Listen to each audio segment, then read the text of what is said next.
Here we go, people.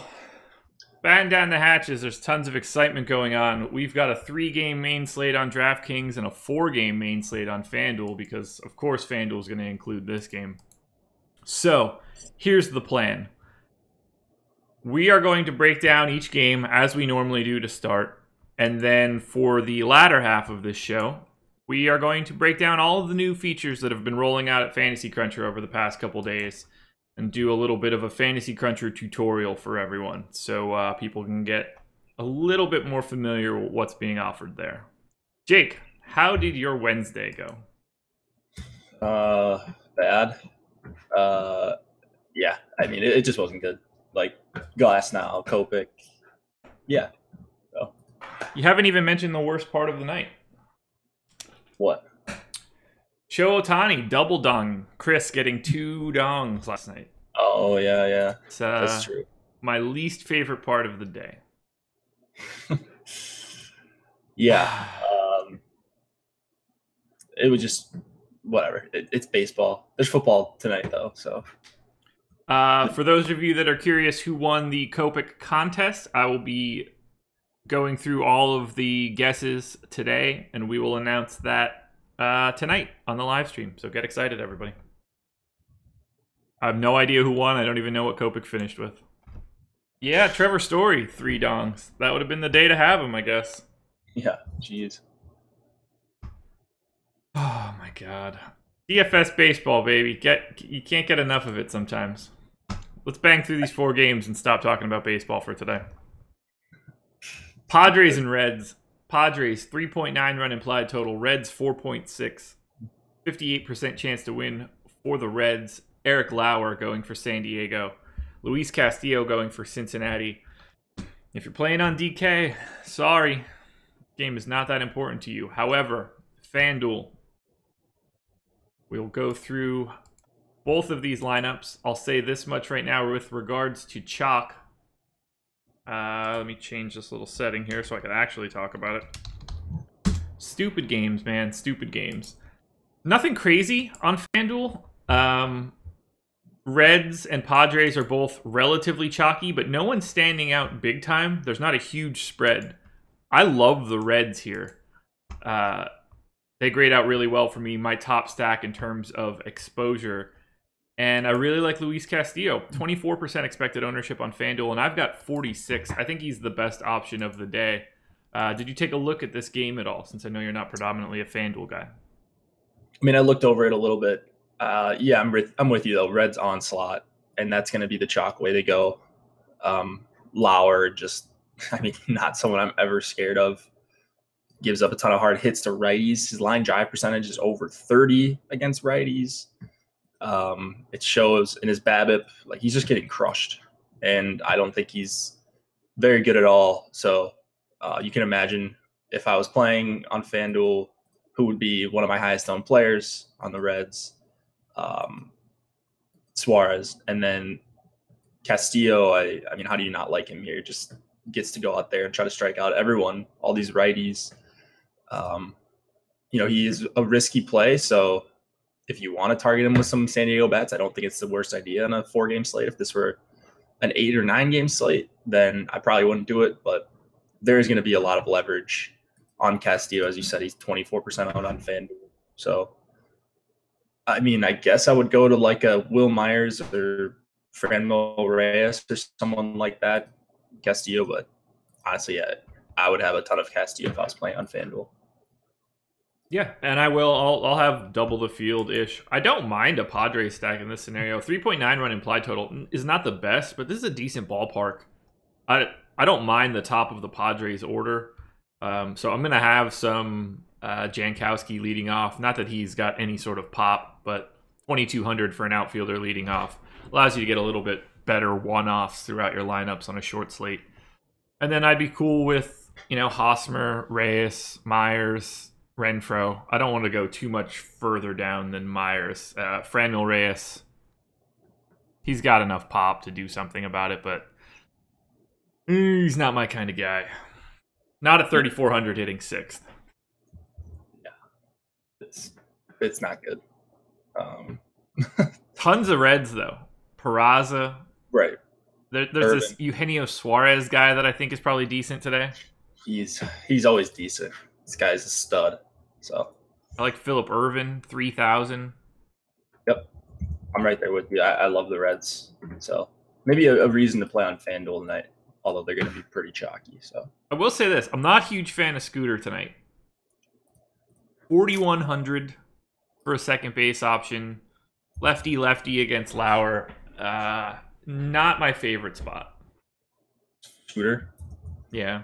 he can hit lefties decently, but yeah, it's pretty expensive for FanDuel for a second baseman without the platoon split. Yeah. So you probably do better than him tonight. Alrighty, we're probably good. You wouldn't want to take any Eric Lauer on FanDuel, correct? No. Okay. Oh God, no. Just not FanDuel. Yeah. I mean, I could understand if he was on DK and he was 5K, but right. No. Just making sure. All right. Now to the real games. Cubs and Nats. Cubs 4.2 run implied total. Nats 4.3. 51% chance to win for the Nats. Kyle Hendricks going for Chicago. Steven Strasburg going for Washington. It should come as no surprise that Strasburg is incredibly chalky. He is the chalkiest pitcher of the slate. That is a little interesting to me just because the Cubs are on the opposite side of him. I won't have 60% of him. I will be under the field on that number for Strasburg.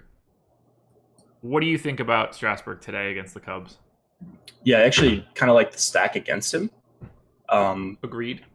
And yeah, so if I do end up playing the slate, and I probably will, but I'm gonna make a pretty heavy stand on going way under the field on Strasburg, and then having a ton of Cubs bats. So like he still struggles with power. He struggles in the heat.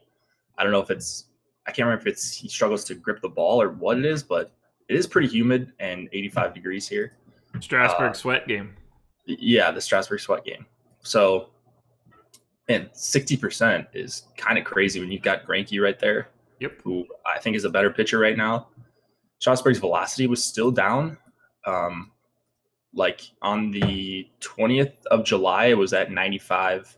On the 6th of June, or the 8th of June, it was at 96. And he's throwing around 94 right now. So he's not throwing as hard as he was earlier in the season. I'm sure his movement is not as great either. So I'm a little concerned about him, and that's enough on a 3-game slate to want to stack up a bunch of really good bats. Like Chris Bryan and Rizzo and Daniel Murphy, especially Kyle Schwarber, just anyone with power against Strasburg. And then if they get into, if they're able to get to Strasburg, they get to hang out with this Nats bullpen that's been awful, 5th highest xFIP over the last month. So, Cubs. I have Strasburg's pitch speed chart up on my. Let me share my screen with you. Not that I think that you're going to be digging into this right now or anything, but we got Strasburg's pitch speed graph from Brooks Baseball on the screen right now. Very clear drop off in velocity on all pitches. In his most recent few starts, it's very clear that it's falling off. And then just looking at the data itself, he's lost a couple miles per hour on basically every pitch that he throws. Let's take a look and see if the movement's going anywhere. Movement horizontally has been relatively steady. Yeah. Vertically, pretty steady, but still, I mean, you're losing your bite on those pitches. Yeah, miles an hour. That there's a big difference between 97, 96, and 94. Look, if they're moving at the same rate, but they're just coming in slower, that's a problem. Exactly. If they're coming in slower and you can get some additional movement, that could help. But if he's just doing the same thing at a slightly decreased rate, that's a big time problem for him. Yeah. Does release point changed at all? Yes. Look at that. Dramatic change in his horizontal release point. Well, all right. That fell off a cliff. He's getting the ball further out. So he is. He has completely removed his release point, and I assume that has to be because there's something going on in his arm that is not allowing him to put it in his normal spot. Yep. Both vertically and horizontally, that ball is not in the same spot that it was for this entire season. Yeah. So I mean, I don't know. He's not the same guy we've seen over the last few years. I mean, I don't think, at least right now, he could get back to that. But like he had good swinging strike numbers and all that his last couple starts and good results, but not really getting ahead of guys. 48% first pitch strike rate in the Philadelphia start, 54% in the Milwaukee start. I mean, if he does that against these really good Cubs hitters, he's putting himself in a really bad spot. And he got away with it the last two, but I'm going to bet that he doesn't do it a third straight start. I think that's a safe bet. I'm gonna slowly avoid him more and more. I hope people stay on him. Those are very troubling signs. Similar signs were pointed out a couple days ago when Adam and I took a look at Danny Duffy, and now Danny Duffy is out for the season. Yeah. Just saying. You have a drop in velocity. You can see it on a number of sites, and it was I can't remember who I did it with a few weeks ago. Talked about maybe he's hurt. I thought it was someone on the Twins or something, but yeah, you can usually kind of tell if there's a big drop. Maybe this guy's hurt, and that's a good opportunity to stack against him. Yeah, Michael Wilmoth. Strass admits he's pitching through a jacked up shoulder. Yeah, it's very clear too. If he's not releasing the ball in a similar spot, that's telling me right there, like he can't move his arm, he can't move his shoulder the same way. Why be there? Why try to fight that? Why are the Nationals messing around with him? They're not going anywhere. Yeah, they're officially done, right? I mean, I don't know if officially, but yeah, they're done. 2% chance to make the playoffs. They are 7.5 games back of the Braves. So maybe shut them down. I would do it, but. What do you think of Nats bats here? Or I guess, what do you think of Hendricks first, and then what do you think of Nats bats?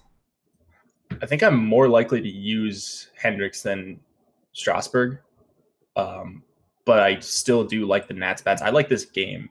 So it's the best hitting environment on the slate, assuming Arizona closes its roof. It's 100 degrees there. They're going to close it. Like I said, 85 humid. Got some power off Hendricks. He's given up 20 homers this year. Which I was surprised to see. That seems like a high number, doesn't it, for him? You said 20? 20, yeah. You play a couple Wrigley win games, who knows? Yeah, I don't know. I don't remember how many he's played. Yeah, that is a pretty healthy number, though, for sure. So right away, I was looking at Harper and Soto. Always look at those guys against righties, especially ones that don't miss a ton of bats. Trey Turner, I know Hendricks has had issues in the past with holding runners. I don't know how he's been this year. He's not someone that I know is like a you have to target this guy. He's not Glass now. But what a hero yesterday. Yeah, sorry, I shouldn't have mentioned him. Yeah, he's allowed 9 stolen bases this year, 12 attempts. So you can definitely steal on Kyle Hendricks. Contreras does have a cannon though, so if he's in the lineup, it's a little bit of a downgrade for steals for Trey Turner, but still not going to avoid that. So I'll pay 5,100 for him. Eaton, has he done anything? Like, he's a guy I used to play all the time, and I've kind of been blindly sticking him in stacks, and my model hates him. I just got 0% of him on a fucking 3-game slate for DraftKings. That's really hard to do if you're hitting leadoff in my like. Zero. I mean, literally 0. I recrunched after knocking down Strasburg, and I got 0 out of Eaton as a leadoff hitter. Yeah. So I thought I was crazy being like, man, am I going to have much Eaton tonight? And I will have some. I'll probably have a few shares if I'm making 150, but like, I just can't remember him doing anything of note lately. I can't remember ever seeing his name do anything for the entire season. Yeah. I don't know. It's weird. So Cubs are my number 1 stack on DK. We're projecting 17% aggregate. I've got double the field, loading up on Daniel Murphy, Love Chris Bryant. Love Schwarber. Love Zobrist. I mean, they're just in a really, really nice spot. Yeah. I want to target Strasburg tonight, especially if he's 60% owned. Yeah, I love that. And I think he will be at lower stakes. I think you might see him actually be higher owned at lower stakes because people are going to see the name. They're going to see the price. And they're not going to dig into the fact that he's incredibly hurt.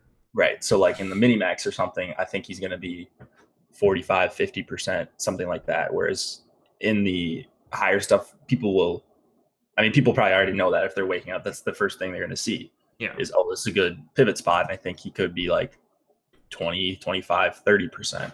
Yeah, I feel like that's tactical. Strasburg being $500 cheaper than Greinke too naturally leads you to be like, oh, I could save a couple bucks. Oh yeah, that's why I was like, oh okay, so Strasburg's gonna be chalk, and I don't think he's right. Well, I guess I'm on the Cubs then, right? Yeah, I'm gonna be very, very over on the Cubbies, and I will have Nats. I don't. That doesn't make I don't have no problem going to the core of the Nats lineup. It's a 3-game slate. I will happily bet on talent. Isn't it hard to talk about this in like any intelligent way? Because it's like, oh, well, this guy's in play. Oh, I guess he's in play. There's well, no, I think the play in this game is to be on the opposite side of the Strasburg chalk. Yeah. I think that I'm going to be significantly overweight. Like the Cubs are the team that I'm taking the stand on DraftKings. I don't have all that much Cubs on FanDuel. They just don't work out that way pricing, and a lot of my ownership goes to the Reds because they're available. But yeah, like, who's your favorite bat in this game? I think we'll be on the same person. Okay. Daniel Murphy for you? Yeah. Yeah. I mean, he was my second guy, so. Yeah, I knew you weren't going to be like, it's certainly not Daniel Murphy. No. Yeah, look, I would certainly prioritize the Cubs. I think the Strasburg chalk is, 1, easy to fade by not having him, and 2, easy to get on the opposite side of this game. The line is a little interesting. That'll be I want to pay attention to that throughout the day too. Oh, you mean like the money line? Yeah. I'd like to see if that shifts towards the Cubs at all. I always like to see that when it's a guy that I think might be hurt. Moving on. Indians and Blue Jays. Indians 4.9 run implied total. Blue Jays 4.1. 59% chance to win for the Indians. Shane Bieber going for Cleveland. Sam Gaviglio going for the Blue Jays. Bieber, relatively chalky, 40% ownership on DraftKings. I'm right there with the field. I've got 44. I won't have much Bieber on FanDuel. Not really that kind of guy on FanDuel. And Gaviglio, while I normally get a decent amount of Gaviglio as a value, that's not today. There's no need for it when Greinke's the most expensive guy on DraftKings at 9,100. I don't need to pay $7,000 for Gaviglio, so he's not projected to be owned, and I don't really have him. What do you think about Bieber and Gaviglio today? Bieber, I expected to be pretty popular, and kind of excited to play the slate because you got a chalk Strasburg that I want to stack against, and chalk Bieber that I'm interested in playing some hitters against at the very least. He's got some real issues against lefties. 164 whip strikes him out, but when he's not striking lefties out, almost no soft contact. 52% hard, 41% medium. Fly balls, line drives, highest line drive rate on the slate against lefties. And I mean, he still gets hit decently by righties as well. So I see the upside for the strikeouts for Bieber, but I think he could really, really struggle with McKinney, Smoke, and Morales. So I like those three. Wish I could play Smoke and Morales together again, but obviously cannot on DK. So it's going to be McKinney and one of those two guys. And I will get to some full Blue Jays stacks just because he's 41%, and I don't think he's that great of a play. Yeah, I'll have a little bit of Jays. It's mostly McKinney, Gurriel, and Grichuk. I don't get to all that much Smoke or Morales. McKinney, hard to avoid. Lefty, righty, top of the order. Blue Jays getting a little bit of steam. 20% aggregate ownership on DraftKings. I have half that. I'm mostly avoiding the Jays here. They're not a favorite for me. I shouldn't be drinking. I'm drinking a kombucha right now, and all it's doing is just making me burp over and over again. So it's really good sounding radio. Good show. Good show. Yeah. How I feel about the slate. Yeah, me too. How much are you crushing Indians bats? Yeah. So I thought this was going to be Estrada yesterday. And I was like, he's 4,400. And I was like, man, Estrada, like, he's better against lefties. A lot of lefties here. Everyone's going to be on Cleveland. And I actually wrote up Estrada. And then this morning it's Gaviglio. So, yeah, no, I can't play Gaviglio here. He is bad against lefties. He's awful at holding runners. So Lindor, Brantley, Ramirez, a lot of steal upside there as well. It's just too good of a spot. So I'm going to eat the chalk, at least with the top 3 Cleveland bats. And yeah, they're definitely going to make their way into some full stacks. Yeah, I can't imagine not having some of them here. Love Lindor, Brantley, Ramirez, Encarnacion. There's not really anybody on the team outside of Kipnis that I'm not interested in. Kipnis 4,500 on DraftKings, hitting 7th. Just a guy that's not going to naturally pop up all that much for me, especially on a 3-game slate where I can just fit in other people that are better values. I normally like Kipnis. That's a pretty ridiculous price point. But I love the top of the order. Hard not to. Yeah, dude. It's just such a good matchup. I mean, where are you going to get different stacking Cleveland? You're not going to leave out Brantley, Ramirez, Lindor. I'm going to get different by having way more than them. Like, if we're projecting Michael Brantley at 25%, I'll have 50. Okay. My difference is just concentrated volume. Okay. At least for the Indians.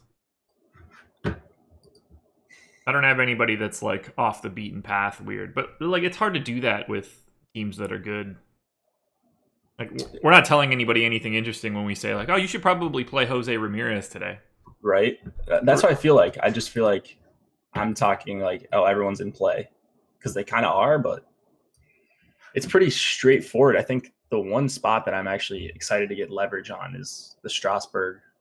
Well, there's 2. Strasburg stacking against him and playing some bats against Bieber, but we'll see. Has he been blown up yet? Because I feel like we've been waiting for that for all year, and yet it doesn't happen. But he might have it might happen, and I just don't pay attention. Yeah, he got wrecked against the Pirates. Yeah. I remember that. I was on him. But really only one blow up. He gave up 3 dongs to Kansas City in his second to last start. That's bombed from like a fantasy perspective, I guess. Right. He seems to give up a couple runs every start. Like he's not really viable as a starting pitcher, but he doesn't seem to give up homers in bunches. Oh my God, 368 BABIP. Oh yeah, I mean he gets blasted because he gives up so much hard contact. I was gonna say like that's.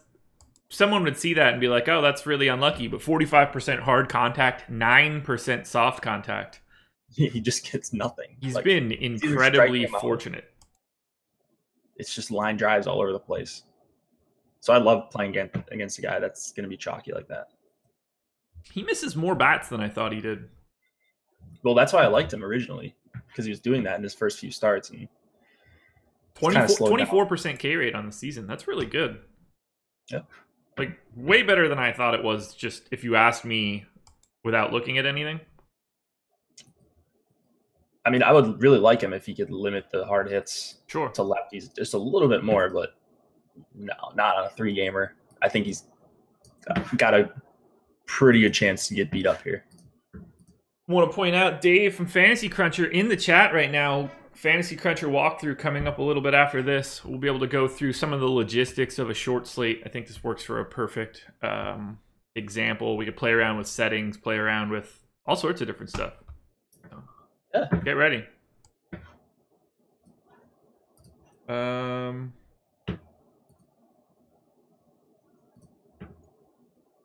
an interesting message from Tom. I will touch on that shortly. Jake, I'm sure you've seen it, but it's also what I told you last night. Jeez. Yeah, so we will talk about that shortly. Let's finish off this slate here. Did you have anything else you want to talk about Indians Blue Jays wise? Indians Blue Jays wise, no. Really like bats on both sides. Makes sense to me. Final game. It's rare that we get through this slate by 9:45, yet here we are. Braves and Diamondbacks. Braves 3.4 run implied total. Diamondbacks 4.2. It is a 60% chance to win for the Diamondbacks. Anibal Sanchez going for Atlanta. Zach Greinke going for Arizona. Greinke should be the most popular pitcher on the slate. We've got him at 42% expected ownership right now. I hope that holds or drops, but I doubt it'll drop. I've got 60. That'll probably go up if I had to guess. I just really want to be on Greinke in this situation. Similarly, I have no problem having Anibal Sanchez. 32% expected ownership on DraftKings. I'm above that number as well. I'm betting more on pitching here. So what do you think about Greinke and Sanchez? I like both of these guys tonight, especially Greinke. Like I said, I think he's the best pitcher on the slate. Better than Strasburg is at this point. He's at home. You like playing Greinke at home. They're going to close the roof. Arizona's been playing less of a hitter's park this year with that humidor. Yeah, I mean, the strikeout matchup isn't great, but you're looking for raw points. You need him to get 22, 23. I think pretty much every pitcher on this slate besides Greinke has a really good chance of getting blown up. And raw points really, really matter here. So I'm taking the safety. I'm taking Greinke. He may be the chalkiest pitcher by the time we get to lock, but I think he's the best option by a pretty good margin. And then Sanchez, just been solid all year. Like, he's limiting hard contact. I think people will just stack it. Like, you got to stack somewhere, but like even the lefties, 17.8% line drive rate, 27% hard contact, 116 whip. He's striking lefties out at a 25% rate. And then righties, he's been perfectly fine against too. Under 29% hard contact, 17.7% line drive rate. You wonder why the BABIP's so low. It's not because he's getting lucky. I mean, maybe he's getting a little bit lucky, but it's not like he's got some huge regression coming, giving up that kind of contact. So, yeah, I'm on Anibal here. I'm on Greinke, and this is where I'm going to go the majority for my pitching. Yeah, I completely agree. I have basically no Braves bats. Is that a spot you want to be? I mean, I would go to a Freddie Freeman. You don't have to convince me on him, but sure. I would go to a Markakis if I'm running 5-2-1s. But yeah, it's going to be pretty much like most of my lineups. I would say like 75-80% are going to be Greinke lineups. Braves are my least favorite team of the day. Me too. Okay. Diamondbacks, number 2 for me on FanDuel, number 3 on DK. I think they look really, really good here. Pollock in particular, although he is very chalky. Yeah. But I want to be on the Diamondbacks here. I know that I like Sanchez. Most of my non-Sanchez lineups are going to have Diamondback stacks. Just how it's going to be. Most of my, yeah, I guess. Oh, man. I'm more like taking 1 or 2 offs against Sanchez. So, and like the chalk guys, it's Pollock, it's Goldschmidt, and probably Escobar. So I won't have a ton of Arizona stacks just because I do like Anibal a lot. I think he is somewhat safe, and definitely relatively safe. I think he is probably the second safest pitcher on this slate. Is that a hot take? I don't know.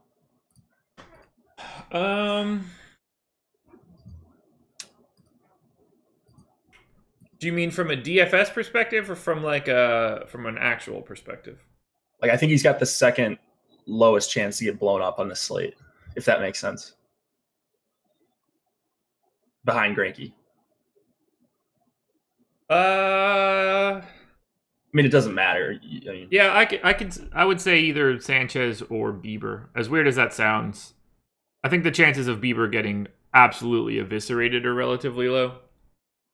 Well, yeah, and Bieber too. I mean, there's definitely strikeout potential. So even if Bieber gives up a few runs, I think he can make it up with strikeouts and get you 15, 16 points. So yeah, I agree. I think those would be the next two guys. But Greinke for sure is the safest play on the day, right? That's clear one. Yeah, it's like even if we're including FanDuel, I like Luis Castillo a ton, but he's certainly not safe. Right. So yeah, that's what we're looking at right now. From a stack perspective, Reds are number 1 for me on FanDuel. Diamondbacks are number 2 for me on FanDuel, number 3 on DK. Then the Cubs are number 1 for me on DK, but 7th on FanDuel. Not a team that I like very much on FD. Just kind of expensive. Alrighty, I think it's about that time. Fun slate. Let's take a look at all of the fun changes that have happened to Fantasy Cruncher over the past few days. It's about as awesome as it gets. There are things that have changed here and things that have been added here that I've wanted to see for years. And now they're here, and I love the features. I can't wait to talk about them, but I do want to talk about one other thing. Yes. Big news. Fantasy Cruncher is going to become a premium add-on for Awesemo.com. We will have the only version of Fantasy Cruncher that includes our ownership projections. Yes, I'm saying that. If you have Fantasy Cruncher through Awesemo.com, our ownership projections will be automatically included into Fantasy Cruncher. That's really huge because no one else will have that feature. Very sick. Not a soul. Awesemo's rankings will also be made available on Fantasy Cruncher. So you're going to get all of our information right on this same screen. Yeah, buddy. Pretty exciting, huh? That is pretty exciting. Every single one of our subs right now will get a free trial of this for this weekend. Oh, shit. So, congratulations to the 67 of you that are on this video right now because you are getting all of the fun information long before everyone else. So you'll see Tom is in chat right now, adding a little bit to what we're saying. Dave is in chat from Fantasy Cruncher right now to back up anything that I say that could be misspoken. So we're still working out pricing of individual sports. But yeah, this is going to be... Look, if the acquisition of FanVice was the biggest thing that happened to Awesemo ever, I think we might have just topped that 2 weeks later. Yeah, this is fun stuff. This is what we've wanted. This is what patience has meant to us. These things don't happen overnight, and we've been working on it for a while, and we are very, very excited to talk about this sort of stuff now. Yep. It's I just want to see what it looks like. I mean, I know what it's going to look like, but so it uploads any projections, any ownership projections that are on our site. Yes, ownership projections will be automatically uploaded. That's pretty slick. Yeah. But let's talk about some of the new features that are here. Now, we went over this live on Monday, was it? Right? Yeah. Yeah, a little bit. Yep. And honestly, I simply wasn't ready for it. But now it's fantastic. So I'm going to delete everything that I have loaded today just so we can start from scratch. This will clear out everything as if everybody were just approaching this slate on their own. So I'm going to remove my projections. I'm going to clear out all the uploaded data. Blank, blank, blank. And let's reset and let's do it.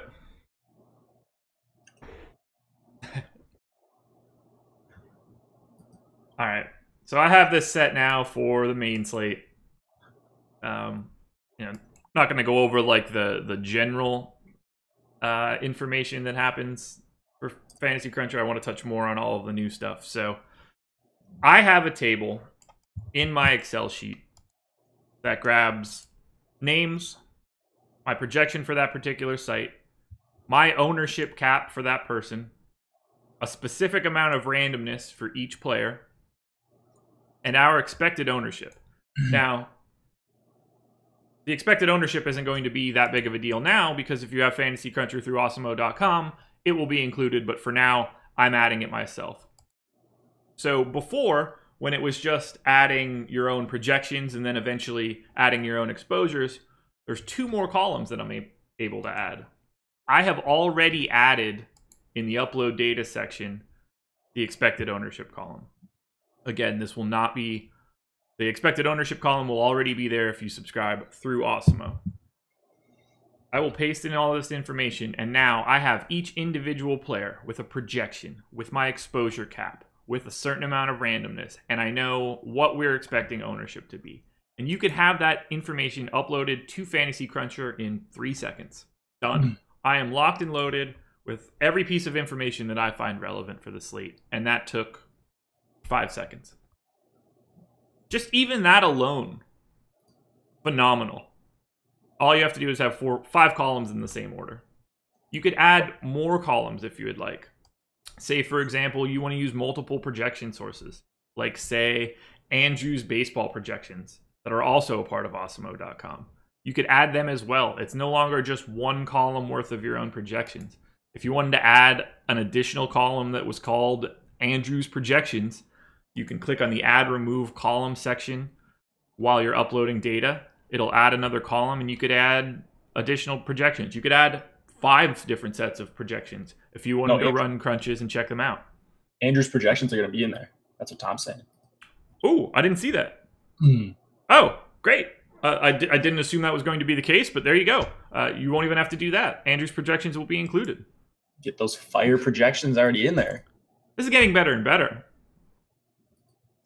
I think that being able to see expected ownership in here is the biggest benefit to DFS that has happened probably since optimizers came out.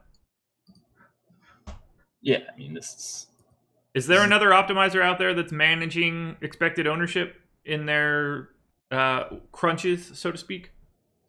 Well, not yet. I mean, maybe by next year they'll copy all of Dave's stuff. Sure, but I mean, like, I don't think that I'm missing any. I think this is the best feature that's been added in years. I really do.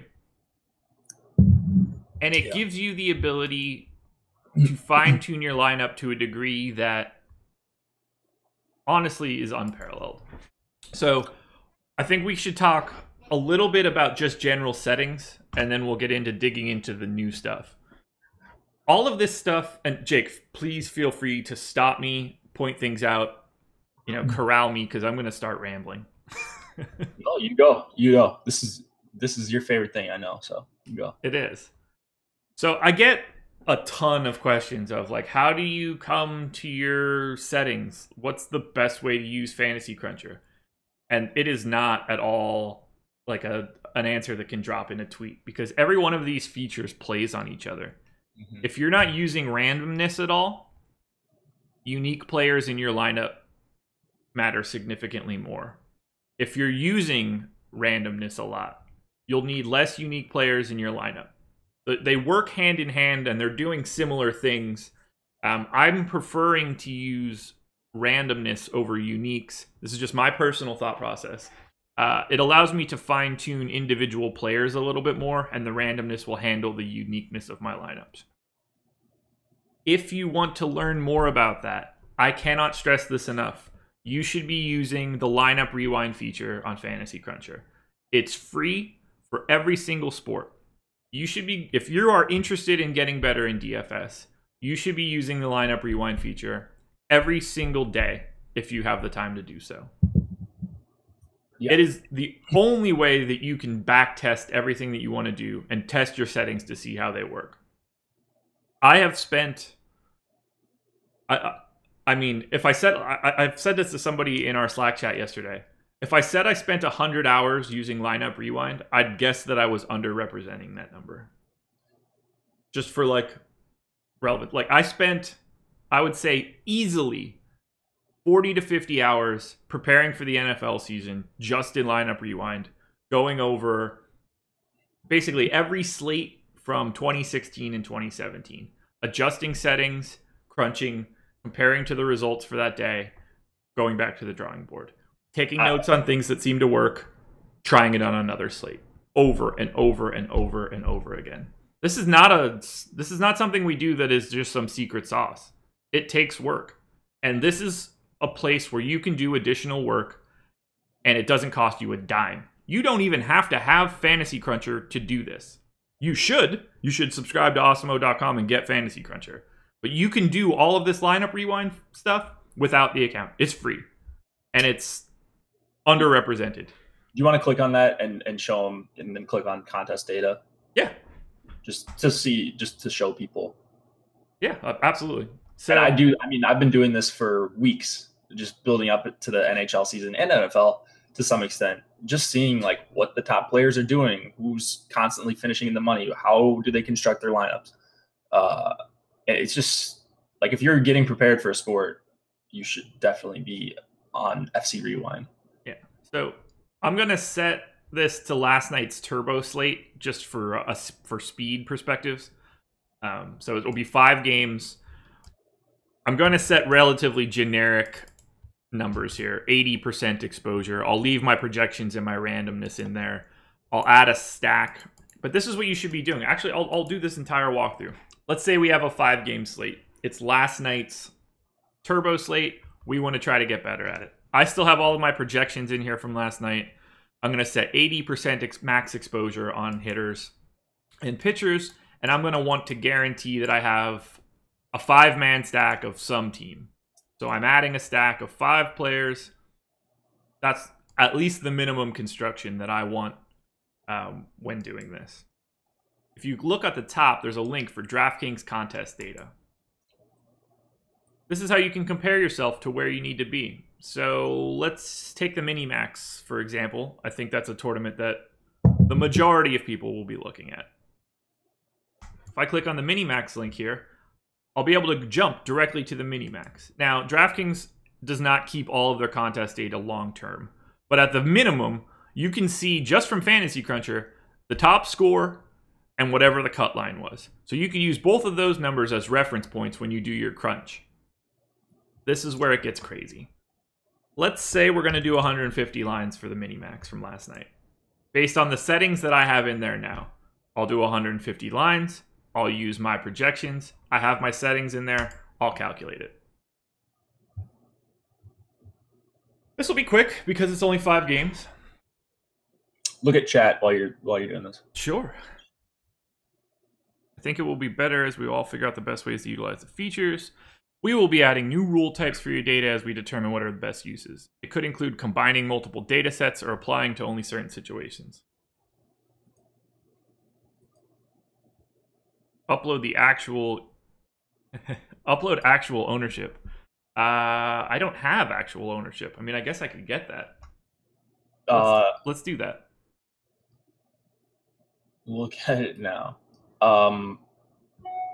Couldn't you do that? You click on the CSV? Yeah, I'm grabbing it now. I was just trying to think about the best way to get that.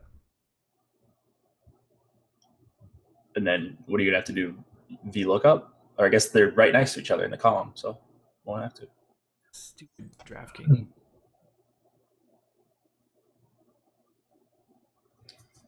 Okay. Grab actual ownership from last night's Minimax.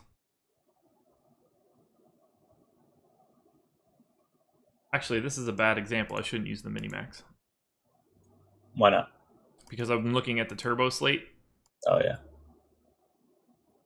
Let's grab... Were there any 150s on the turbo? No, of course not. Yeah, there were. There's an $8, I'm sure. No. Not on here, at least. What's I'll just do the full crunch. we'll ignore the fact that it was. We'll just crunch out 150 for the main slate. Okay. It'll be easier that way. Just put more randomness in there or whatever. Make it go quicker.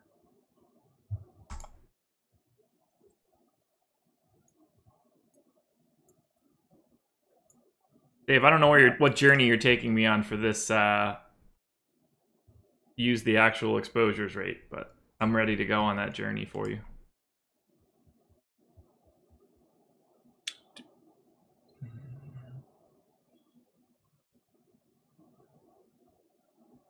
All right, let's open up yesterday's file.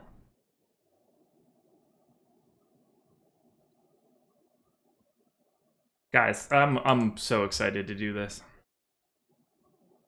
So I did crunch out. I don't have it open any longer.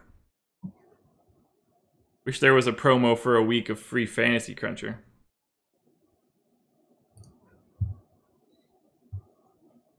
I'm not sure who this Manny guy is you speak of. This is an awesemo.com stream. What's up, Manny? Had to do it. Had to do it. Yeah, dude. It's like I have a show, then watch you and Lofty or Adam after, and then go right to Manny's show after that. It's just a full day of streams all over the place for free. All right. Let's do this.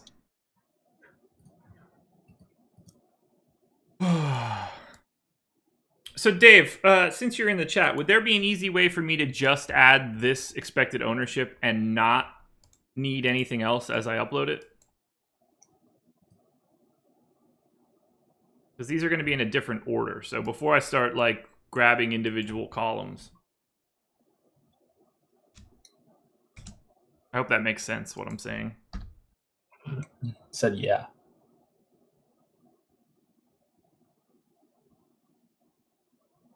Just upload each Oh! Oop. That's not what I mean. Okay, I see what you're saying. Well, I'm not going to... I see what you're saying. It's not going to work for me as well as I would like it to be. But I see what you're saying here, and we'll do that. So let's grab all of the ownership from the Minimax. Drop in player information. Probably didn't need to grab the player part. So I know where we're going with this. So here are all the players, and here's the ownership for the Minimax. This is going to be fun. I will upload this. I know where Dave is leading me now. I can crunch based on ownership. So if I wanted to crunch out 150 lines using expected ownership as my thing that I want to maximize, it's going to get really weird. This is going to be so sweet and so weird. Pictures not checked.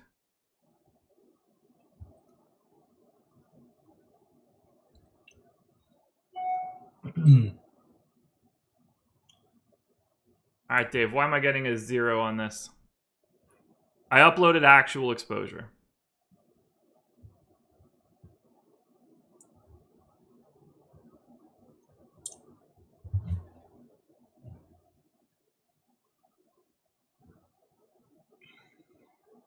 Dave, I should have just had you call in.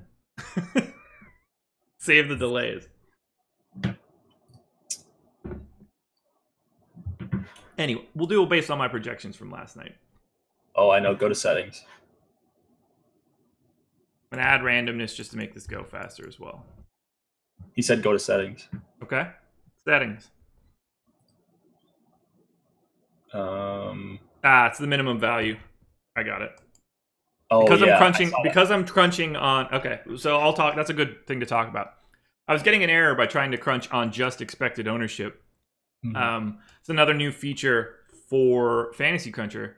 There's a minimum projection included in calculation. So whatever you crunch on, and in this case I was crunching on expected ownership, it will set a threshold to go faster if you put something, if you only want to include a certain level of people. So in this case, I had a number set above any individual exposures. That's why I wasn't getting any crunches.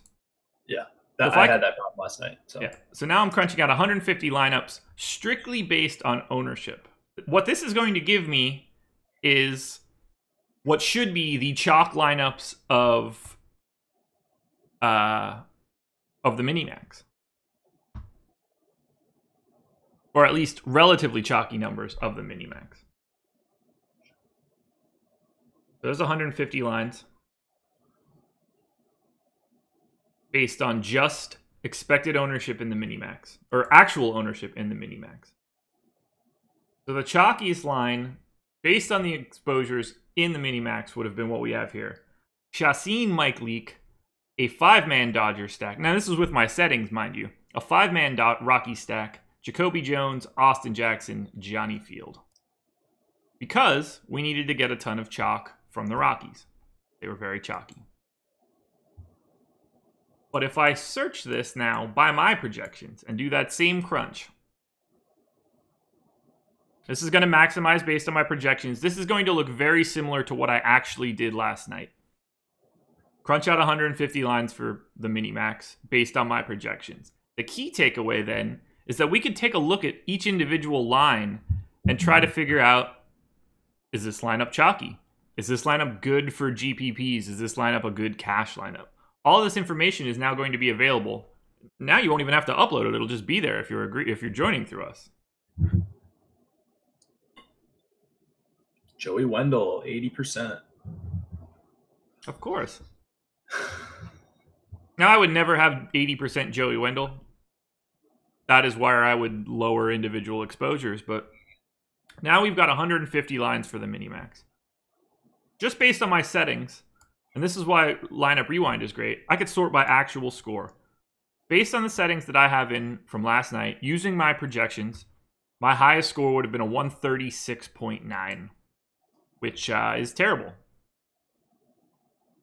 That tells me that I need to go back to the drawing board for settings. I'm not even remotely close to a good scoring lineup. But that's not totally important right now. What is important is taking a look at that expected ownership column. If I sort this by expected ownership, what you're getting here is an incredibly chalky lineup. 1.54 or 154 total percent of ownership.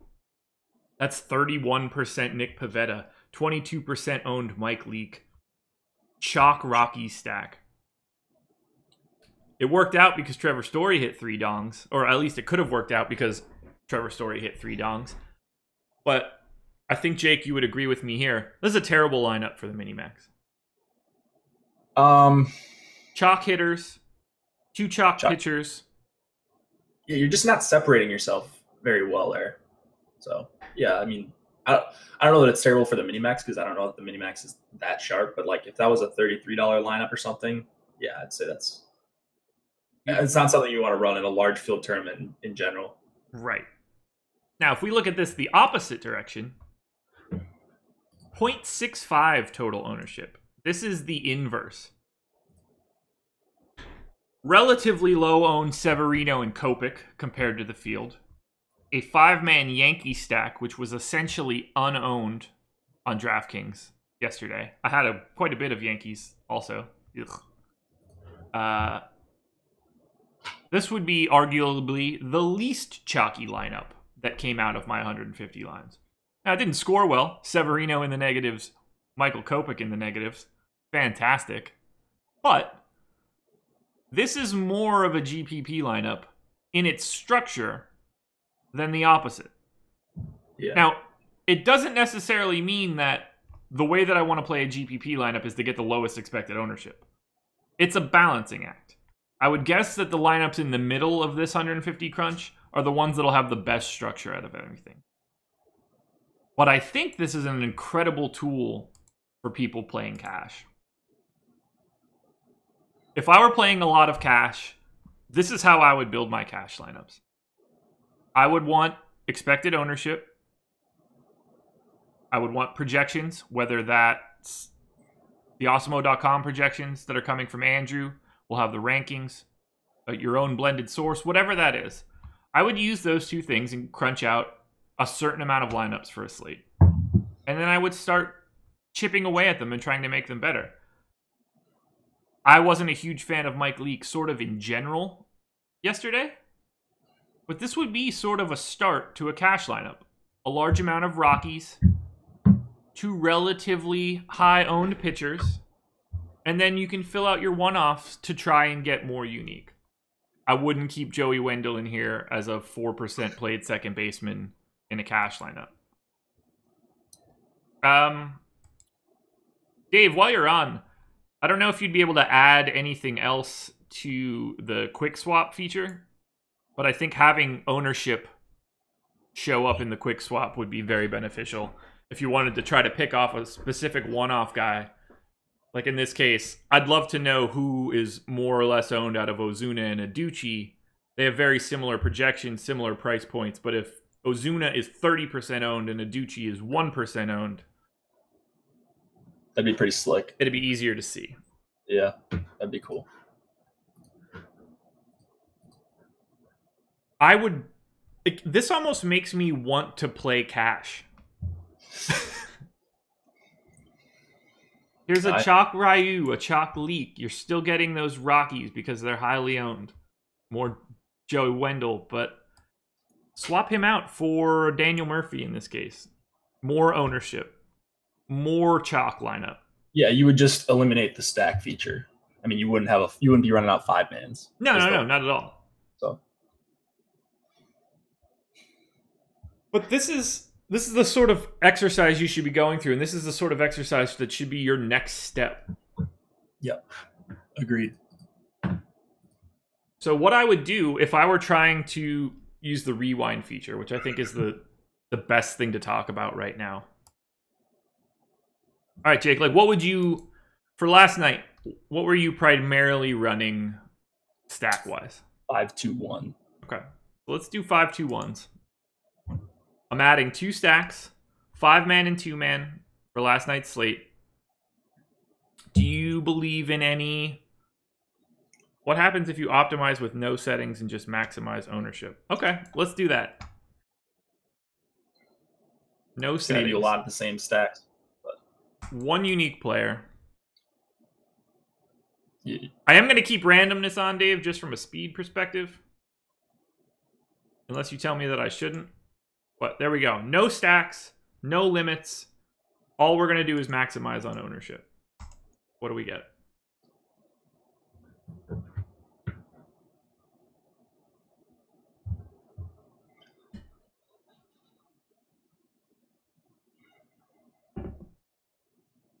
That's 150 lines pretty quickly.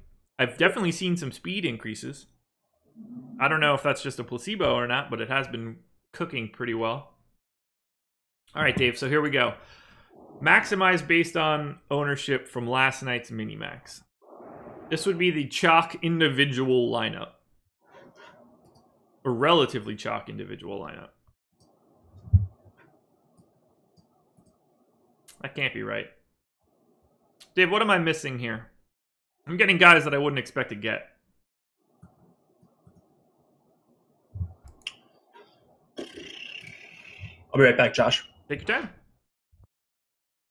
Oh, yeah, I have no idea if these are viable or not. Just an idea. Yeah, you'd have to limit the player pool a little bit, I think.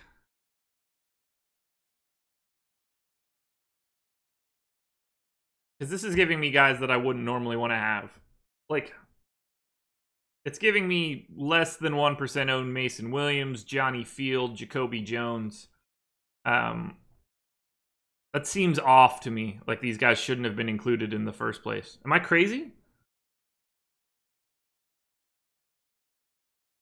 Maybe I'm not thinking about it correctly.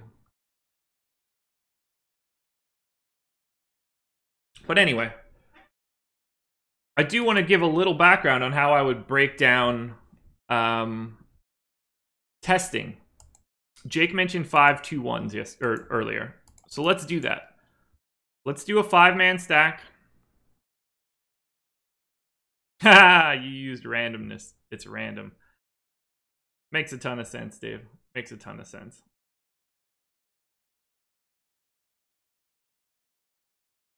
We'll do a 5-man stack. We'll do a 2-man stack. Adding all teams. And you can have any stack as much as you want. Using my projections. This is just to test settings. I'll leave it on 1 unique. I won't put any salary in. We're saying 80% max on an individual player, 25% randomness across the board. I'm going to crank out 150 lines. Not going to be a prompt process, that's for sure. It's a lot of calculations. I don't mean that in any negative way.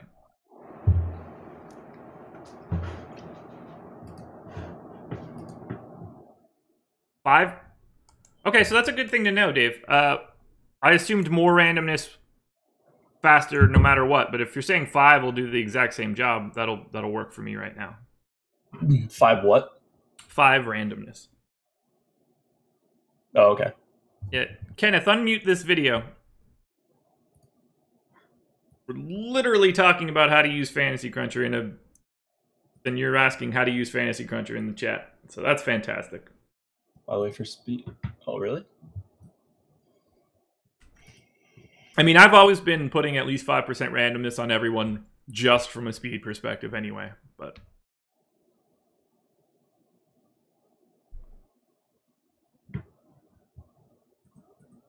Okay, maybe a little slower.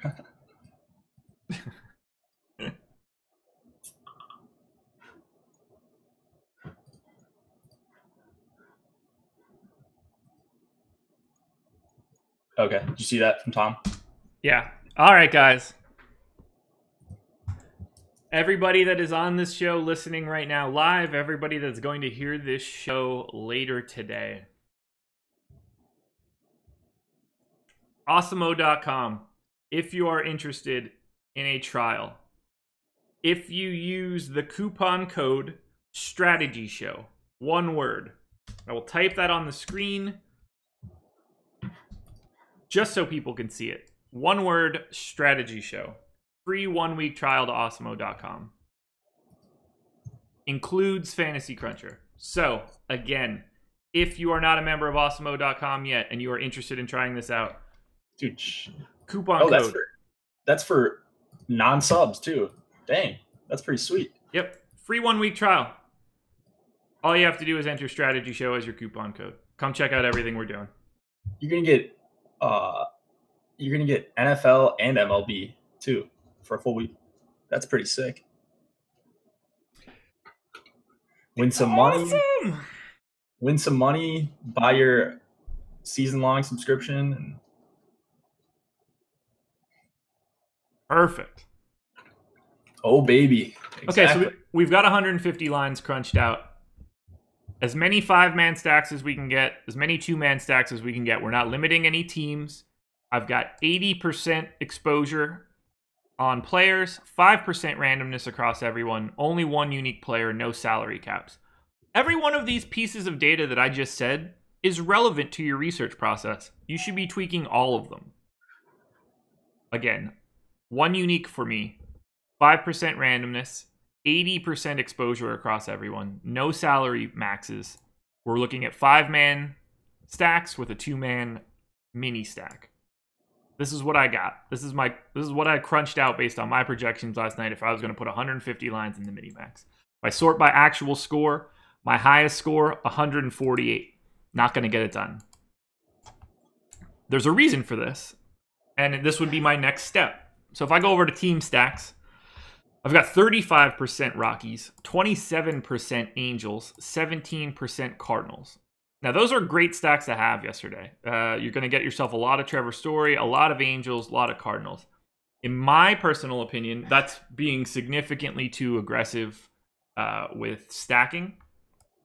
And I don't like the idea of having this much of a hitter on a 12-game slate. Is there any situation where you would have 80% of a hitter on a 12-game slate, Jake? Minus like pricing quirks.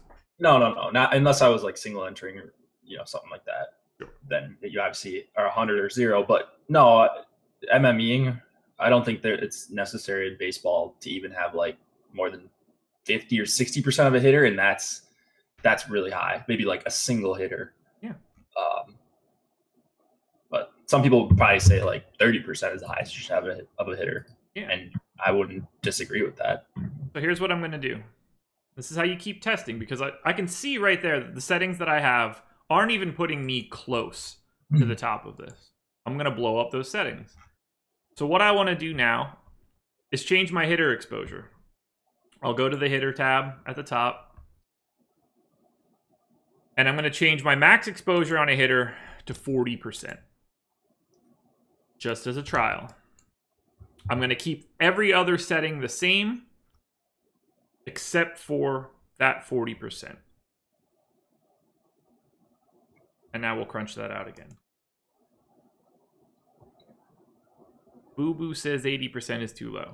I don't know who Boo Boo is. That's someone they did on Manny's stream. Oh. Yeah, I don't know who that is. It goes all in. If you are tuning in and somehow got here in the middle, if you use the code Strategy Show, one word, one big word. If you are not a member of Awesemo.com, sign up with that coupon code, a free week trial of Awesemo.com, all access, football, baseball, everything that we've got right now, plus access to Fantasy Cruncher for a week. You will not find a better deal elsewhere, I promise you this. Awesemo has deep pockets. Wow. Awesemo didn't have such deep pockets pre-Fantasy Cruncher. Ooh! I mean, I would only assume that Alex and Tom would be like, yeah, that's true. Yeah, I agree. Everyone starts somewhere. I want at least 2 Millie Maker winners this year. You might get that in the first week. There's a showdown optimizer. There is. So you got a chance to get that by Sunday, Dave. You can see just with those settings changes, it's giving us different stack percentages. But the next step is going to be limiting the stacks. Over under 1,000 people that share the top Millie Maker prize tonight. 1,000? Depends if somebody weird does something good, you know? I know, like let's say like Aguilar goes off and Julio Jones goes off, or something like that. Yeah. Like it's just, and like all score points, and no one doesn't, like, it's not a Darren Sproles ceiling game. It's gonna be just 1 million people sharing $1 million. Okay, just crunched out another 150. On the previous setup with maximum 80% ownership to a player, we got a 148. Now, on this most recent crunch, up to 157. Multiple lineups into the 150s. Well, 2 lineups into the 150s. So we're getting there. We're making our Fantasy Cruncher settings change so that we're giving ourselves a chance to get an outlier lineup that pops to the top of a tournament. And that should be the goal. If you're playing the mini-max, your goal isn't how many of these lines can I get over the cut line. You'll go broke thinking like that. Your goal is, how can I get one of these lineups into the top 5 of the mini-max? Right. So you see how Explosive is playing right there? Like running a train like that? Yeah. Like if you're going to do that and you're going to have a really tight core, why not change 1 or 2 players and you're still, I don't know. Give yourself a chance. That's not my style right here, running the same lineup 5 times. I understand it, but to me, that's not going to get me where I want to be. In top heavy tournaments, I get it. It looks sick if you take down the top 5 spots in a tournament, and I don't know, maybe he had, maybe he had 10 lineups in there and just threw them all in 5 times or whatever. That's possible, but it's not how I would do it. But Dave from Fantasy Cruncher, boom, that is the goal. Outliers. Spread those little blue dudes as far as possible. Exactly. So let's tweak this one more time. I think that will be, we can get to where we want to be here. I'm going to limit team stacks. Right now, this is telling me that for 5-man stacks, I could have anybody as much as I want. But I'm basically getting 3 teams out of the 24. 28% of the time, 27% of the time, 16% of the time. That's what? 43. That's 71% of my 5-man stacks across 3 teams. Me personally, I think that's a little aggressive on a 12-man slate. Yeah, I mean, I'd probably go. I don't know. I'm pretty aggressive. I'd probably go like 20%, but for this, you could do like 15, 10. So for yesterday, I can specifically go over and look on DK. Our highest projected aggregate stack was the Giants at 8%. Let's just say we don't want to go double the highest team. I'm going to enter it for 16%. And I'm going to do the exact same thing for the 2-man stacks. Yeah, I think that's the most important thing for me is the 2-mans. I kept the 2-mans even lower. Like okay, when it's a 12, I don't have a problem with that. Let's do that. Okay. Do you want to set it for 10? Yeah, like 10%. Okay. This will get you very unique 2-man combos from other teams. You could not like a specific team as a stack, but there could be 2 players that grade out well for you. So now let's crunch this again. 150 lines into the mini-max, limiting our stacks to a 15% cap. 2-man stacks at 10%. Going to get a lot more unique combos. Yes. I just realized that I didn't change the exposure to pitchers. Does FanDuel have a good showdown slate tonight, or whatever they call it, single entry? Is there anything that's like? I literally have no idea. That type of game is not for me. I'm playing it. Are you kidding? Come on. You gotta play it. I won't play it. I refuse to burn money on a showdown slate. Well, it's only burning money if you lose. Yeah, okay. So, like I said, I refuse to burn money. Wait, Thursday million? Oh, 250K to first. 25% to first. Oh my god. This is going to be fantastic. I hope one of these lineups pop for like 200 and we're just like, yay, Fantasy Cruncher! Well, and you also don't want to like hindsight it. Like you don't just want to change it and be like, you want to do this multiple days in a row. Right. So that's the perfect takeaway there. Yeah. Like you want to get settings that work for you for a slate and then go try that same set of settings on another slate, on a similar size slate. So this is a 12 gamer. If you can find an 11 gamer, a 13 gamer, another 12 gamer within the past couple days, recreate the exact same settings you ran on that and crunch it again. See if you get another lineup that pops relatively high, something that breaks free. Then try it again and again.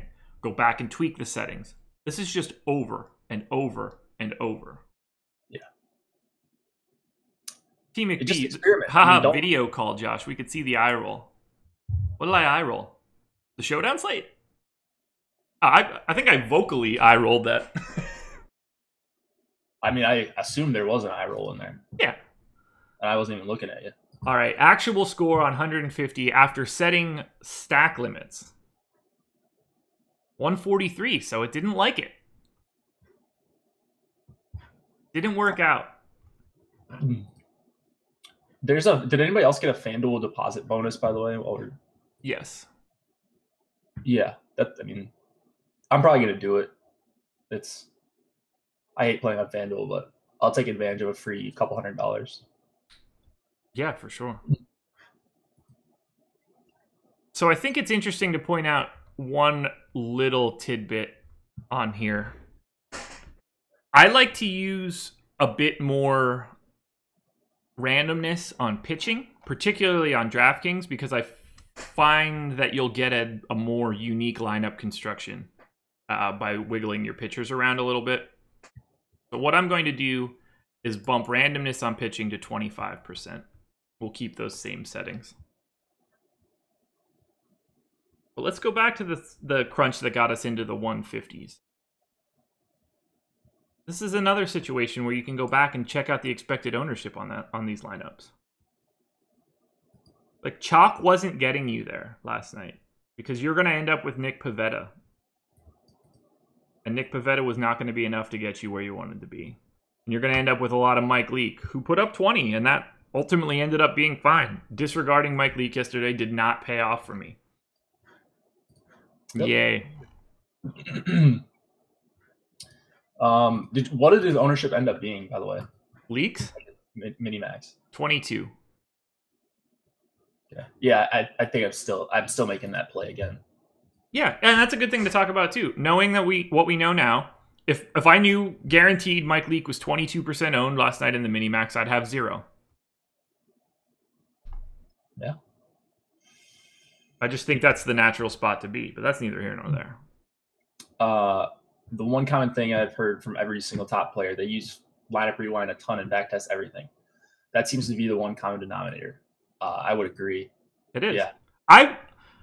I could make a case that lineup rewind is more valuable than the crunch itself. You should include lineup rewind in your research time, even if it's a half an hour or half an hour. It should be more of your time than the research time, especially in baseball. If you have projections and if you fine tune your projections and all that, and you think you have pretty good projections, then yeah, you should be on rewind all the time. Yeah, we're still only getting into the 150s, which leads me to think, last night's slate, it's a stack issue. Well, look at the top lineups on DK. Look at on the mini max. Yeah, it's a good idea. It's see. So this is what won the mini max. So that's not even a stack. So you just weren't winning anyways. Yeah. No team. I mean, the Astros had a good. They had a good game, but I just like to click through the top 10 or 20 lineups when I'm doing this, and see, did a stack win, or was it just a bunch of people's cash lineups? Because when there's times where cash lineups are going to win everything because the chalk's going to go off in any sport, and if you stack, you're just not going to win. There's going to be a bunch of nights like that, but look, we've got a guy in our chat right now, 3rd in the mini max last night. Who's that? Oh yeah, there you go. Let's see how we got there. Story, Ohtani, Bregman. So we've got a Gaddis, White, Altuve, Bregman, Springer. So that's a 5-man Houston stack. There we go. One-off Story, nailed it. So this is a 5-2-1. There you go. That hit. Ohtani, perfect. Story, the best one-off you could have had. I mean, outside of Ohtani, I guess, but that hit, and you were able to get Bregman, Springer, and Altuve. Win the mini max with a 0. That's one thing I want to make sure that I point out. So I changed the stack rules from 5-2 to 4-3s. Just to see. Yeah, it doesn't seem... Let's see what else we have at the top. D. Bardwell. 1, 2, 3. So that's a 4-man Cardinals. Molina, Carpenter, Adams, Jose Martinez. A 2-man... Nope. That's Beltre and Ohtani on opposite sides. So that's just a 4-man stack with what looks to be nothing else. What did he do here? 4-man Detroit stack. 2-man Angels. So we're seeing a lot more 4s. Let's see how the 4-3 stacks got us. 162.6. Getting there. That's with Pivetta. Just slight randomness gets you out of that awfulness. Switch Pivetta to Jose Quintana. We're up into the 170s, and we're starting to sniff the top. Last night was unique, though. Yeah, so on a 12-game slate, it's rare that you're not going to have a stack. You're going to have a night where no stack goes nuts. The Astros did kind of. I mean, they had really good pieces to it. But, so you had Bregman at 31, but then everyone else, I mean, it's not like they did anything crazy. Coors didn't go off. Story did. The Angels didn't go nuts. Just Ohtani, basically. So that's rare, I would say.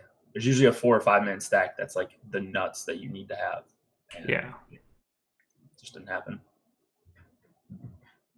Yeah, if you're going to get Matt Adams on a double dong night, Trevor Story on a 3 dong night, and Ohtani on a 2 dong night, and have all 3 of those guys in your lineup, you're going to be near the top of just about anything. And all 3 of those guys are on different teams. That's going to be difficult, you know? Yeah. But I can't stress enough how essential this rewind tool is. And if I go back to my settings for today, this is exactly how I'm running a DraftKings slate for a 3-gamer. I'll go through the entire process of what I would do right now. I have my sheet open. I'm going to grab my DraftKings information.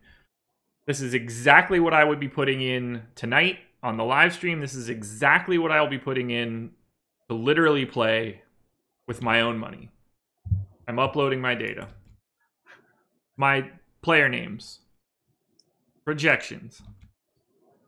I am using a cap of 80% exposure on today's 3-game slate for DraftKings. I would never have anyone 100% of the time. I just don't believe in it. 80% is my highest exposure that I will ever have on an individual slate. I have individual randomness projections for every single person. They are tied very closely to a player's standard deviations, mostly due to the amount of power someone has. To better explain, Bryce Harper will have a 21% randomness added onto his number. Billy Hamilton is going to have 0.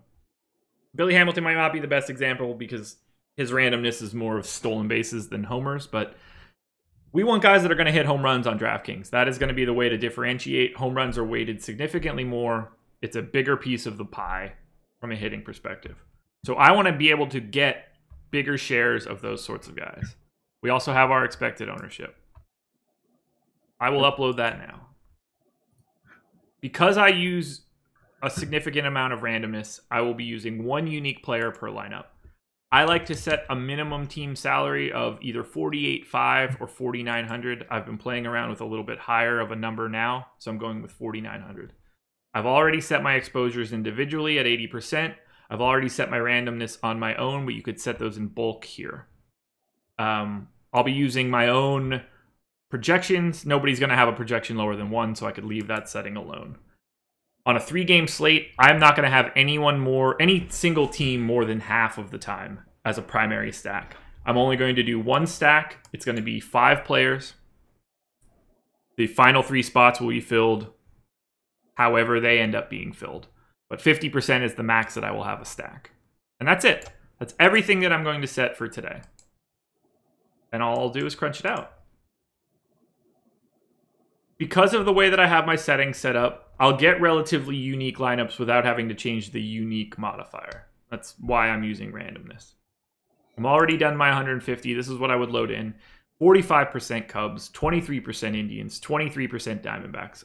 I'm putting most of my eggs in those 3 teams' baskets. A couple stray lines of Nats and Blue Jays. Hopefully the Braves aren't good, you know? But that's as simple as it is for me. And that's through me doing tons of research on short slates, going back, changing my crunch settings, and trying to figure out where I want to be. This is what I would do tonight. It's just that easy. But that comes through, go back through 15 straight 3-game slates or turbo slates, whatever you want it to be, and test settings. See how it does. Move it to the next slate. How'd it do? Decent? Move it to the next slate. Decent? Okay, we're starting to get on that path. That's all you can do.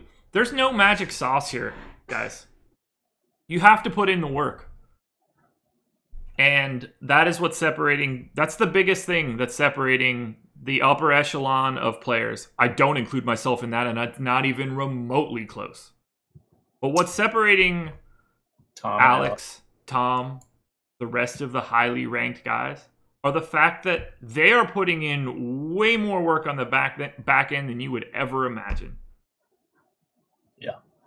This is not I'm just going to show up and put 20 lineups in a tournament sport any longer. It has evolved significantly past that. People are always wondering, how do I be more like Alex? How do I be more like Tom? What can I do? What do they do that I'm not doing? I can guarantee that anybody that's asking that question has never opened the lineup rewind tool in their lives. And it should be the first thing that you open if you want to try to get better at this. I agree. If you're going to go try to play basketball, you're not just out there shooting half quarters. Well, listen to me. Right, but like you got to get better. You got to start somewhere in the basics. You need to learn where to start. Lineup rewind is going to be your training wheels. What if you don't want to... Okay, so that's a good question. This will be the last thing we'll touch on. What if I don't want to create 150 lineups? Can I create just 4 or 5? Of course. Of course. Let's do 5. The process doesn't change. My settings aren't really changing. I'll have 2 Cubs stacks, 2 Diamondback stacks, and a Nats stack.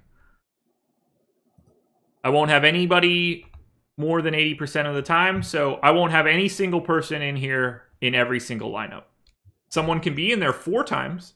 Shane Bieber in particular right now on this crunch is. If you like that, great. If you don't, swap them out.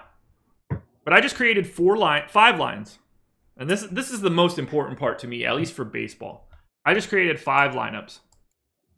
I have 3 separate teams as 5-man stacks. I'm using 5 of the 6 starting pitchers that are going today.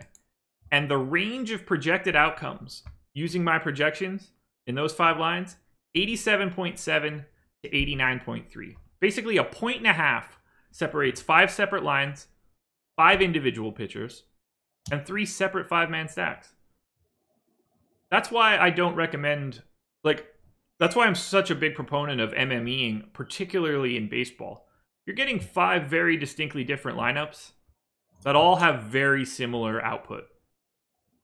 Greinke Bieber, Strasburg Bieber, Hendricks Bieber, Strasburg Sanchez, Nats stack, Diamondback stack, Cubs stack. We're bouncing all over the place.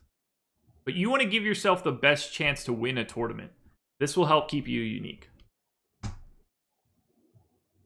I agree. And what I would do is, I mean, if you don't want to just make 5 lineups, just make 25 and sort through them and see which ones you like and see what kind of different constructions you can get. Yeah, and that's something that I used to do in the past when I was only playing 1 lineup, and I think that's really key. So I just crunched out 25 quickly. I don't think it's a good idea if you're going to play 1 line to deviate too much from your high end. You don't want to crank out 1,000 and pick a lineup that's 25 projected fantasy points off your max. But I've got these lineups from 91.7 to 87.8. 4-point range. Go through each one of them.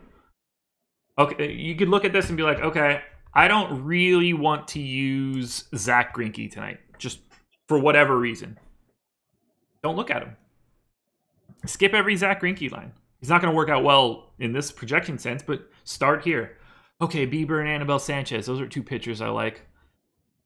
You can just delete these lines. Oh, I don't want Greinke. Delete. Delete. Delete. It's recalculating all of your percentages. Delete. You can just select every pitcher except for Greinke if you'd like. Drill down. Take a look at all of these lineups. See the construction. And slowly but surely pare that down to a lineup that you like. I like the idea of it building it for you and you turning that into what you would consider a hand-built line than trying to do it from scratch, because you are not going to be as efficient as a computer program. And Tom also says that said we can't compete in the mini-max. So like the top guys, like the top pros in terms of volume cannot compete in the mini-max. Right. So it's a really good tournament if you're willing to throw in $150 every night to kind of learn if that's something you can afford, or you can start in the quarters. There's do the quarter on FanDuel, $37.50 total, and I promise you're not going to lose $37.50 on a day. I mean, if you do, if you're not going all in, yeah, you're not. Most you're going to lose on that day is probably $25. Yeah. Based on everything that we're telling you to diversify, try to get something to break free. Yeah. Try to work your way to that. You want to try to play arguably the lowest. If you're just starting out and you're trying to learn to get yourself to be better, 25-cent tournaments. Be in the tournaments that the most public people are going to be in, and you will have an edge. And the pros can't be in. Yeah. Yeah, you're not... Alex isn't trolling for your quarter. Just not. Guys, we're going to be digging into more Fantasy Cruncher over and over again now that this partnership is official and we've been able to talk about it. We've talked about Fantasy Cruncher quite a bit in the past. We're going to do quite a few tutorials like this and walkthroughs of settings and going through lineup rewind. But we had all this stuff that we wanted to talk about today. Today's slate made it perfect to dive in for a first time. And I think that we're going to have quite the plentiful and bountiful partnership with Fantasy Cruncher. If you're just tuning in now and just catching the end of this video, a premium version of Fantasy Cruncher will now be included as an add-on for Awesemo.com subscriptions. If you're subscribed through Awesemo.com, you will get our ownership projections automatically included in Fantasy Cruncher. You will have Andrew's projections automatically included in Fantasy Cruncher. You will have Alex's rankings automatically included in Fantasy Cruncher. All of these things are just going to automatically be there for you. You will not find a better system elsewhere. No one else will have this. It is just us. And you don't even have to pay anything right now to try this out. If you go to Awesemo.com, sign up with the code Strategy Show. One word. I still have it up. One word, Strategy Show. You will get a week's free Awesemo.com along with Fantasy Cruncher. That includes all access, NFL, MLB, PGA. You get it all. Not going to cost you a dime. You're not going to find a better deal anywhere else.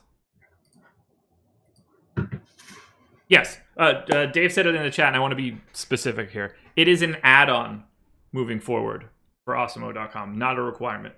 But it will give you the premium version of Fantasy Cruncher with all of our information included. You'll want this. Yeah. Offered as an add-on. There we go. It is offered as an add-on. I want to be specific. It will be worth it. Strategy Show coupon code. That's what you want. Tune in tonight to the live stream where we will announce the winner of the free month in the Michael Kopech Sucks contest. So sad. Jake, anything else? No, man. I'm just gonna be on Fantasy Cruncher for a while here. Making some NFL lineups. It's gonna be fun. It is. Yeah, I'm just excited. And I'm excited to watch your show in 15 minutes. Yeah, myself and Laffy going to talk a little bit of NFL. We'll probably touch on like a mild amount of baseball if there's anybody who wants to look at specifically, but we're going to talk NFL and some of our processes. I'll probably be on lineup rewind. So come see us again in 15 minutes, everybody. We'll talk to you later.